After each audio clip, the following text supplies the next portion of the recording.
When we hear about weather extremes, many things pop into our minds: tornadoes, floods, droughts, snowstorms, and so on. In mid-Michigan, we typically don't experience these phenomena very often, yet alone in a single year. 2019 brought all that and more. Our state was pummeled over and over, going from one extreme end of the weather spectrum to the other.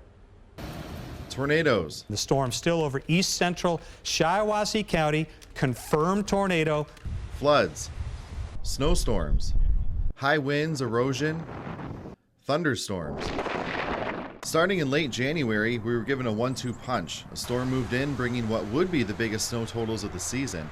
Up to a foot of fresh powder fell in less than 12 hours for some. And on its heels? Well, with the coldest air that we've seen in decades. As soon as the snow stopped, the mercury fell, eventually bottoming out 10 to 30 degrees below zero.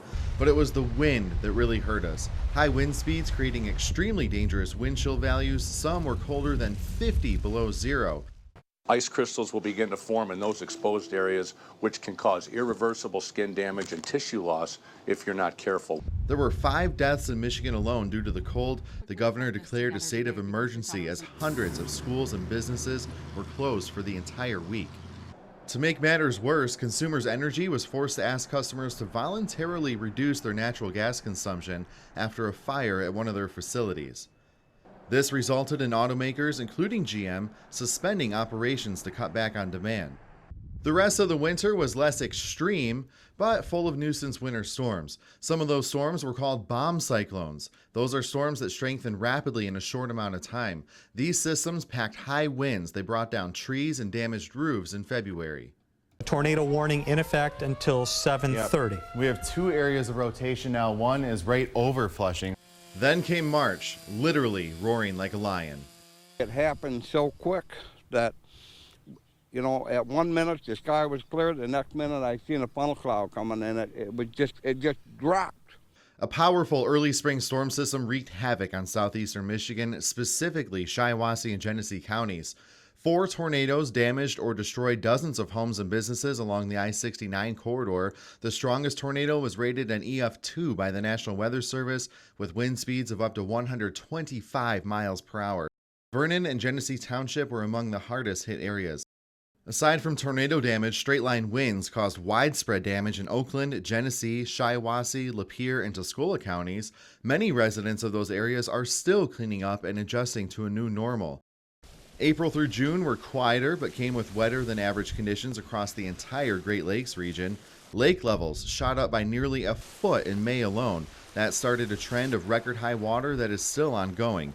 Beaches slowly became smaller, and in some cases, submerged docks needed to be raised.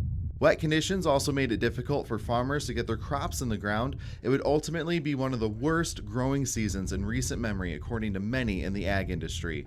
Farming woes were made worse by a terribly warm and dry month of July. That was also when we experienced our warmest temperatures of the summer season.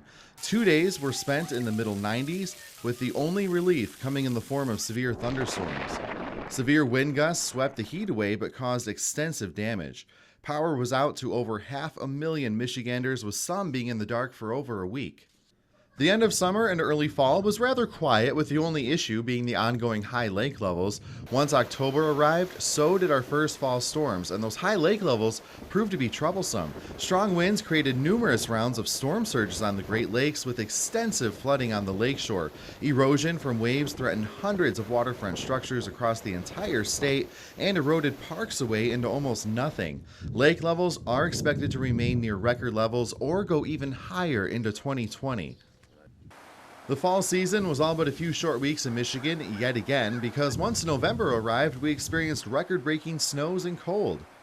The Veterans Day snowstorm shattered records for daily and monthly snowfall. Parts of the viewing area saw nearly 10 inches. Record low temperatures were shattered by more than 10 degrees, with some areas seeing their earliest sub-zero temperatures ever recorded. There you have it. Snow, cold, rain, severe storms, wind, and flooding all dealt damaging blows to Michigan in 2019. As we head into 2020, weather extremes could become more frequent due to the influences of climate change.